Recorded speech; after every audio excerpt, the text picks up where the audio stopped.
حضرت علی رضی اللہ تعالی عنہ ایک مرتبہ قبرستان میں تشریف لے گئے اور صحابہ کا معمول تھا قبرستان میں جایا کرتے تھے اپنی آخرت یاد آنے کے لیے، تاکہ ہمیں اپنی آخرت یاد رہے، آخرت کو یاد کرنے کے لیے قبرستان جایا کرتے تھے۔ آج ہم قبرستان جاتے ہیں، جا کر بھی آخرت یاد نہیں آتی ہے، میت کے ساتھ جا کر بھی آخرت یاد نہیں آتی ہے، قبروں کے ڈھیر دیکھ کر بھی قبر یاد نہیں آتی ہے، قبروں کے ڈھیر دیکھ کر بھی قہقے نہیں ختم ہوتے، قبروں کے ڈھیر دیکھ کر بھی ہنسی نہیں ختم ہوتی، قبروں کے ڈھیر دیکھ کر بھی یہ خیال نہیں آتا کہ مجھے بھی مرنا ہے۔ صحابہ کا مزاج ایسا نہیں تھا۔ حضرت علی رضی اللہ تعالی عنہ چلے گئے قبرستان میں اپنی آخرت کو یاد کرنے کے لیے، اپنی موت کو یاد کرنے کے لیے، اپنے ساتھ غلام بھی تھے، اور وہاں جا کر بیٹھ گئے اور سر جھکا کر سوچنے لگے۔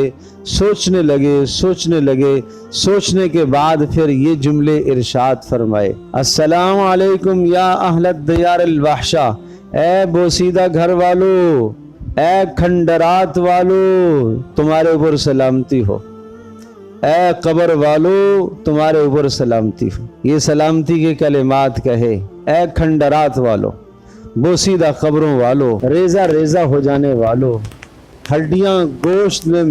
جن کی ہڈیاں گوشت میں مل گئی ہیں، اے وہ لوگو سنو،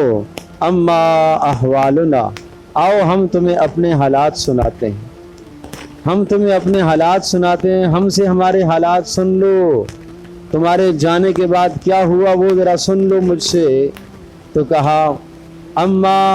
اموالکم فقد قسمت،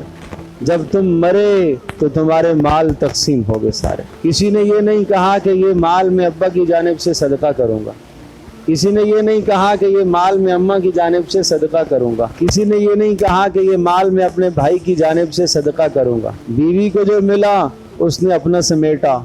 بیٹے کو ملا اس نے اپنا سمیٹا، بھائی کو ملا اس نے اپنا سمیٹا۔ مالوں پر تو جھگڑے شروع ہو گئے۔ کسی نے یہ نہیں کہا کہ یہ میرے بھائی میرے عزیز کا کمایا ہوا مشقت کا مال ہے، چلو اس میں سے تھوڑا سا اس کے نام پر صدقہ جاریہ کر دیتا ہوں، مجھے اس کے مال اور میراث میں سے 10 لاکھ ملے ہیں، اس میں سے میں 1 لاکھ صدقہ کر دیتا ہوں، 1 لاکھ صدقہ جاریہ کے طور پر لگا دوں تاکہ اسے ثواب پہنچتا رہے۔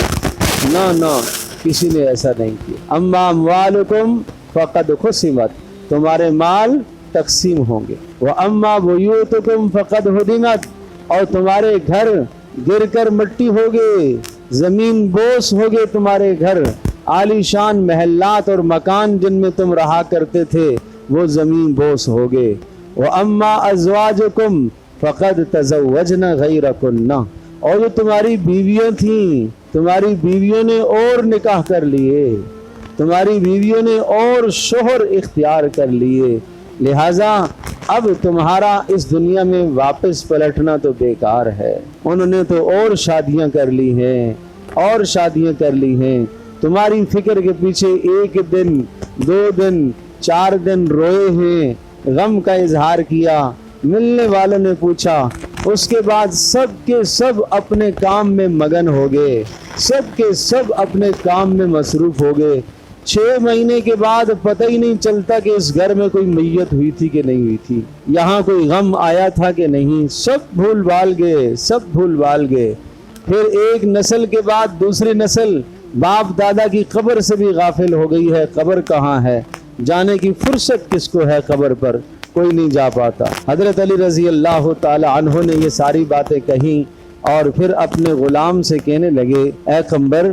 تمہیں میں بات بتاؤں، اللہ کی قسم انہیں بولنے کی اجازت نہیں ہے، اگر انہیں بولنے کی اجازت ہوتی لقالوا وتزودوا فإن خیر الزاد التقوی، اللہ کی قسم اگر انہیں جواب دینے کی اجازت ہوتی، یہ سن رہے ہیں، یہ میری باتوں کو محسوس کر رہے ہیں، اگر انہیں جواب دینے کی بات اجازت ہوتی تو یہ مجھے یہ جواب دیتے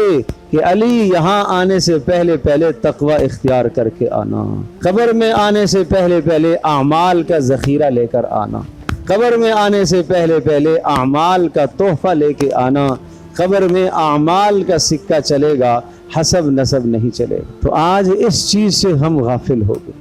ہمیں مرنا ہے، ہمیں اللہ کے پاس پہنچنا ہے۔ اس حقیقت کو نہ بھولو، اس حقیقت کو نہ بھولو، کسی لمحے اس حقیقت سے نہ غافل ہوا کرو۔